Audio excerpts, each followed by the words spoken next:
Alex, kipi tathmini yako? Unajua msimu sasa hivi umeisha.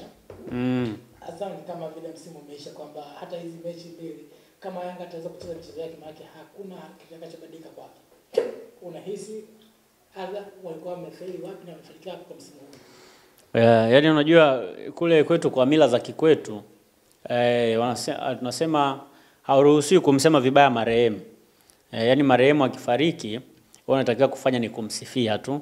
Sasa Azam ni kama marehemu ambaye anahitaji kusifiwa kwanza kabla ya kukosolewa kwa sababu anafanya makosa mengi. Yaani kwa mfano kwa msimu huu Azam tulitegemea kuona wanafanya comeback moja matata sana. Kwa sababu walikuwa na timu nzuri sana msimu uliopita. Msimu uliopita wameweza nafasi ya pili kwenye msimu ambao Simba walifanya vibaya zaidi kuliko misimu mingine yote ndani ya hii miaka 7 hivi karibuni. Azam wakamaliza nafasi ya pili. Lakini kama unakumbuka kwa msimu uliopita timu ilikuwa chini ya Yusuf Dabo. Na msimu huu iko chini ya Richard Tous ambaye alianza na timu kwenye mchezo wa pili wa ligi kuu. Dabo aliongoza timu kwenye mchezo wa kwanza wa ligi kuu dhidi ya JKT Tanzania na walitoka sare na kumbuka ule mchezo. Baada ya hapo akafungwa mechi mbili na APR ya Rwanda. Baada ya pale uongozi wa Young Africa wa Azam FC ukamuondoa Yusuf Dabo. Baada ya kumuondoa Yusuf Dabo ndio akaja Richard Tous ambaye ameifanya timu icheze vibaya kweli kwa msimu mzima mpaka leo tunavyozungumza wako nafasi ya 3 kwenye msimamo na wapo nafasi ya 3 kwa sababu Singida wenyewe walifanya uzembe hapo katikati. Singida wenyewe walikuwa na nafasi ya kumaliza msimu wakiwa juu ya Azam FC. Lakini walifanya makosa wenyewe kwa kumuondoa Patrick Osems kwenye timu na timu ikaanza kuyumba. Na timu ilianza kuyumba ikawapa advantage Azam FC kumaliza msimu wakiwa nafasi ya pili. Lakini kama Singida wasingemtoa Patrick Osems, inawezekana leo Singida walikuwa nafasi ya 3 na Azam FC walikuwa nafasi ya 4. Kwa sababu ya changamoto ambazo Azam amezi-experience hapo katikati. Azam siku hizi hata akicheza na Dodoma Jiji, kuna uhakika kama atashinda ama atapoteza. Yaani bado matokeo yote matatu yanaweza kutokea kwenye mchezo. Azam ni timu ambayo haina muendelezo mzuri pamoja na kwamba ina wachezaji wazuri. Lakini wachezaji wake pia ni wachezaji wachache sana ambao unaweza kuwapeleka kwenye kikosi cha Simba na Yanga. Kwa hiyo ukifanya analysis ya msimu mzima kwa Azam FC hawajafanya vizuri. Wamecheza vibaya kuliko msimu uliopita. Msimu uliopita walau Azam walicheza vizuri. Walilituonesha tofauti yake yeye na Simba na Yanga kwamba ni ndogo sana. Lakini msimu uliopita ambao ni msimu mbovu zaidi kwa Simba, kwa wanachama namna ambavyo wanairank timu yao, tofauti ya Azam FC na Yanga na Simba msimu uliopita ilikuwa tofauti ya mabao ya kufunga na kufungwa tu, wala haikuwa alama. Alama ilikuwa imelingana, lakini msimu uliopita ulikuwa msimu bora zaidi kwa Azam FC. Sasa utaangalia msimu ambao ni msimu bora kwa Azam FC, tofauti na Simba ilikuwa ni magoli ya kufunga na kufungwa. Lakini msimu ambao ulikuwa ni mbovu zaidi kwa Simba ni msimu ambao Azam ni msimu ambao yeye kalingana alama na mtu ambaye anamaliza nafasi ya pili. Kwa hiyo unaweza ukaona tofauti tu ya Simba na Yanga, jinsi ambavyo Simba na Yanga mara nyingi zinakuwa kwenye pressure kubwa na namna ambavyo Azam anakuwa yeye ananufaika na kutokuwa kwenye pressure kubwa. Lakini pamoja kwamba hakutana na pressure kubwa, lakini afanye vizuri. Ndio sometimes kutokuwa kwenye pressure kubwa kunaweza kufanya ukazembea kama vinatokea kwa Azam FC, lakini unajua moja ya vitu ambavyo vinaweza kuonesha ukubwa wako ni pamoja na kuseti timu yako kwenye standard nzuri. Kiasi kwamba ukiseti timu yako kwenye standard nzuri, unaweza kupata matokeo mazuri bila kujali kwamba uko kwenye pressure kubwa ama kwenye pressure ndogo. Kama unakumbuka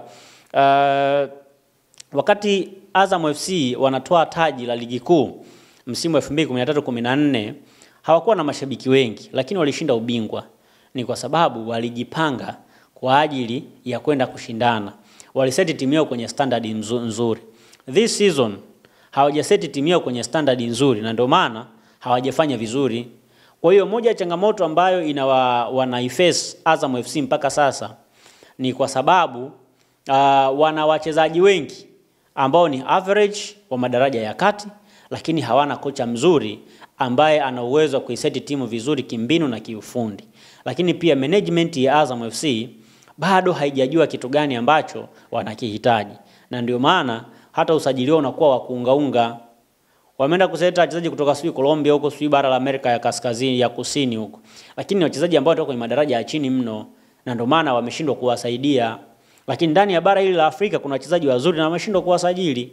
Kwa mfano kwa status ya Azam ilikuwa na uwezo wa kusajili tu watu kama kina Yusuf Kagoma kwa sababu wana pesa wana kila kitu, lakini bado wameshindwa kusajili wachezaji wazuri. Maana yake shida nyingine ya Azam ipo kwenye eneo la usajili. Bado wameshindwa kusajili wachezaji wazuri, kitu ambacho kimepelekea Azam FC kushindwa kufanya vizuri kwa msimu huu. Kwa hiyo hayo ndio maeneo matatu ambayo kwangu ni maeneo ambayo yameifanya Azam FC kuwa timu mbovu zaidi msimu huu tofauti na ilivyokuwa msimu uliopita. Lakini kitu kingine ambacho kinaniuzi au kinaniuma kwa Azam FC ni kwamba pamoja na kwamba Yanga anaweza kapokwa alama 15, lakini kama Yanga atashinda mechi zake zote bado Azam hawezi kuwa juu ya Yanga. Sasa hakuna timu bora ya hivyo. Yaani kwamba wewe mpinzani wako kapokwa alama 15 lakini bado unaweza kumfikia. Yaani hiyo ni changamoto kubwa sana ambayo Azam wanayo. Ambacho nafikiri wanaweza kukifanya kwa msimu unaokuja, kwanza wabadilishe benchi lote la ufundi. Wawe na makocha wapi. Ikiwezekana wamrudishe Yusuf Dabo. Kwa sababu Dabo ni kocha mzuri sana. Ana uwezo mzuri sana wa kutengeneza wachezaji. Ana uwezo mzuri sana wa kufundisha mpira. Ana uwezo mzuri sana wa kutengeneza timu shindani. Wakimrejesha, wakampata misimu 2-3, ana uwezo wa kuifanya Azam kuwa timu tishio. Kwa mfano msimu uliopita, wasingemuondoa Yusuf Dabo kwenye timu, akaendelea kubaki kama head coach wa Azam FC. Inawezekana this season tulikuwa tunaizungumza Azam ambayo inapambana kugombania ubingwa wa ligi kuu. Lakini ushauri wako ni upi kwenye msimu unaofuata? Kwa msimu unaofuata kwa Azam FC, kwanza nimesema kwamba wabadilishe benchi la ufundi, kwa maana walete kocha mwingine mpya. Lakini cha pili, wasajili wachezaji wa maana. Yaani wachezaji wao wa mafungu wao wa kuungaunga sio wachezaji ambao wanaweza kuwasaidia. Simaanishi kwamba wachezaji wote walioko Azam ni wachezaji wabaya, no. Lakini kuna wachezaji wachache ambao ni wazuri. Kwa mfano mtu kama Faisal Salum ni mchezaji mzuri sana. Jibril Sila ni mchezaji mzuri sana. Na kwa bahati mbaya wachezaji wote hawa wawili wanahusishwa kuondoka. Sasa kama wataondoka Azam FC, maana yake Azam FC itabidi ianze tena msimu unaokuja. Watabakia kina Edinado, watabakia kina Lusajo Mwaikenda ambaye pia nimeona anahusiwa kujiunga na klabu ya Simba.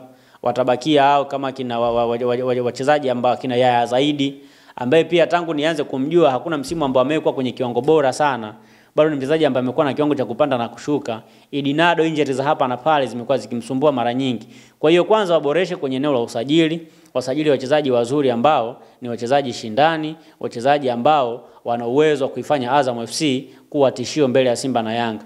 Lakini kama tuendelea kusajili wachezaji hawa wa kugugo itawasumbua sana, itawafanya waendelee kuwa nyuma ya Simba na Yanga kwa sababu hizi timu mbili zinafanya usajili mzuri.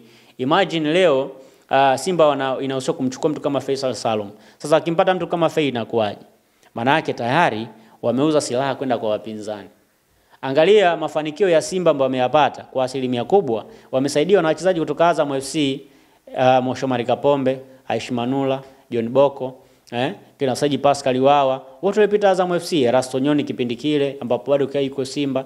Walipata mafanikio makubwa kupitia cream ya wachezaji ambao kutoka Azam FC. Kwa hiyo lazima pia Azam irudi kwenye msingi wa kusajili wachezaji wazuri zaidi ambao watakuwa na uwezo wa kushindana dhidi ya timu za Simba na Yanga. Kama hawatafanya hivyo, basi Azam itaendelea kubakia nyuma ya Simba na Yanga kwenye maisha yao yote.